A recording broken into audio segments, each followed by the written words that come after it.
So with Dragons Dogma 2 releasing in a couple of days, as I do for a lot of upcoming games, I thought about the hopes and worries that I have. And while I'm almost ready with the first Dragons Dogma game, I have a lot of hopes when it comes to the new one. And while a lot of gameplay material and a lot of reviews have already come out about the second game, I didn't look at any of those. I'll experience the game for myself. So in today's video I'm going to present to you my top 3 hopes and worries for Dragons Dogma 2.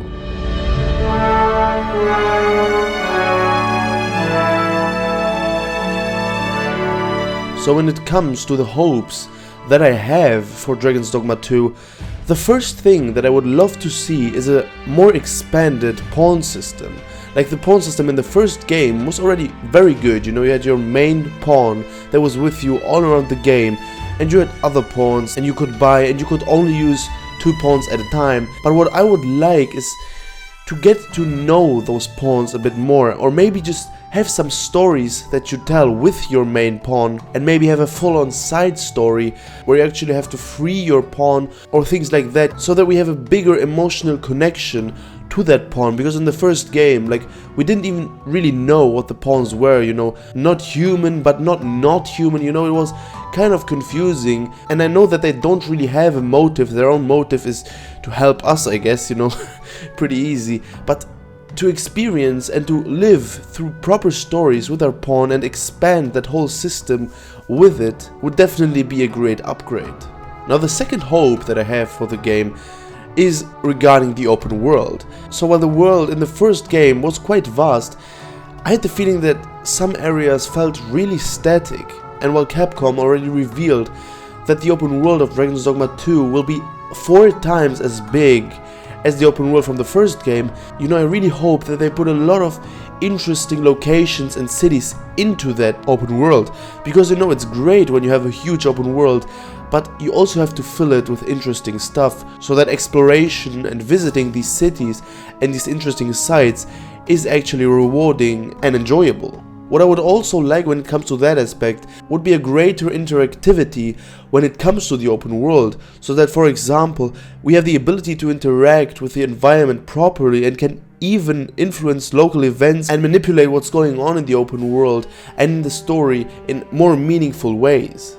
And while the open world of the first game was a very solid one, this one being 4 times bigger is always a nice thing to hear, but you always have to put quality first. And now the last hope that I have is a deeper character customization. And now what does that mean? That has several points that I want to mention here. Firstly, we obviously can develop our characters ourselves and build them ourselves, and I hope that we get a great character builder. Unfortunately, on Reddit and on things like these, I've already heard a lot of incredible stuff about the character builder, but that's not the only hope when it comes to the character customization.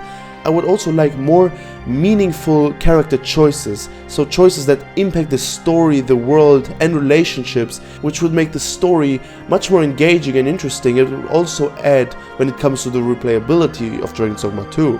And also when it comes to the classes, they could potentially introduce new advanced classes or specializations to unlock through gameplay, but I would still like them to keep the 3 core classes, so pretty much close distance, long distance and magic, but progressing into more advanced classes that unlock after we play the game more and more would definitely be a great add-on.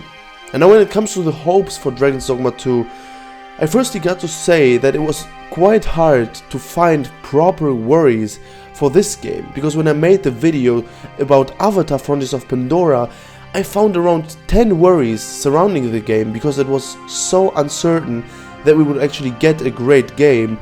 But when it comes to Dragons Dogma 2, it was really hard to find proper worries, because I have quite high trust in Capcom that they will nail this game, and there also isn't as much to do. But I still found 3 worries, starting with the simplification of core mechanics. And what does that mean? The first game had a very complex combat system with a lot of depth, and they have to keep it that way.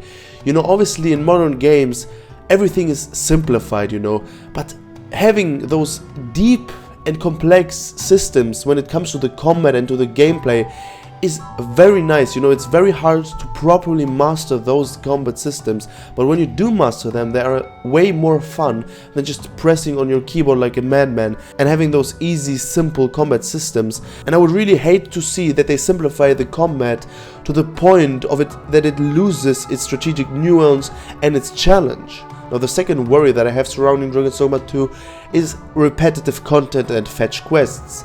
Now, while the first game had some repetitive elements, obviously with this game being 4 times bigger than the first one, I wouldn't say that I'm afraid, but I can imagine that they are going to put a lot of filler things to do in the open world, and I would really hate to see this big open world with a huge focus on quantity over quality in terms of quests, which would lead to repetitive tasks and very uninspired objectives. Because while quests like these every now and then are alright, you know, filling a game full with those repetitive quests, like a lot of modern games do, would definitely hinder the overall pacing and enjoyment of the game. And now the last worry that I have is, well, I don't want Capcom to include any, what I'm going to call it, new age BS. That's probably the right word.